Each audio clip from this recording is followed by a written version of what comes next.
মিয়ানমারে বিদ্রোহী গোষ্ঠী আরাকান আর্মি ও সশস্ত্র রোহিঙ্গাদের সংঘাতের জেরে টেকনাফ সীমান্তে গুলিতে বাংলাদেশি শিশুসহ কয়েকজন আহত হয়েছে।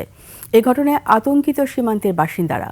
কক্সবাজার টেকনাফ সড়ক অবরোধ করে বিক্ষোভ করে স্থানীয়রা। এদিকে ওপারে সংঘর্ষের জেরে প্রাণ বাঁচাতে বাংলাদেশে অনুপ্রবেশকারী ৫১ জন সহ ৫২ জনকে আটক করেছে বিজিবি। কক্সবাজার প্রতিনিধি আব্দুল আজিজের তথ্য ও ভিডিওতে ডেস্ক রিপোর্ট। ৭২ ঘন্টা ময়েশ্চার লক সমৃদ্ধ লিলি বডি ওয়াশ, শিয়া বাটারের গুডনেস স্কিন রিপেয়ার করে রাখে সফট ও গ্লো।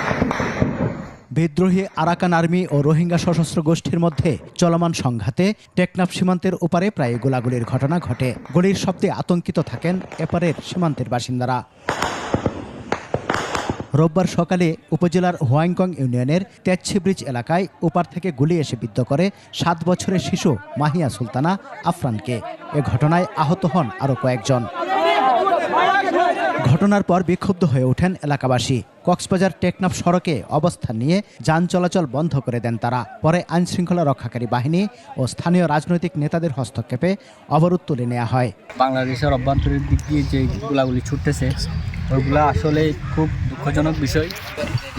এখন খবর নিচ্ছি আমি এখন আমার বাইকটা আছে ছোট এখানে আমার সাথে আছে। আসলে আমাদের অরক্ষিত সীমান্তটা অবশ্যই রক্ষা করতে হবে। রক্ষা করার জন্য সরকারকে বিভিন্ন পদক্ষেপ নিতে হবে। মিয়ানমারে চলা সংঘর্ষে বাংলাদেশে আহত হওয়ার ঘটনায় ক্ষুব্ধ রাজনৈতিক নেতারাও। যে আরব দেশের কিছু মানুষ আহত হওয়ার কারণে স্বাভাবিকভাবে আরব দেশের মানুষের ভিতরে উত্তেজনা বিরাজ করছে। ইয়ানোর দ্বারা কিছু ছোটখাটো ঘটনা হয়ে আমরা সকল নেতৃত্ব বসে প্রতিবাদ করব, প্রতিকার করব।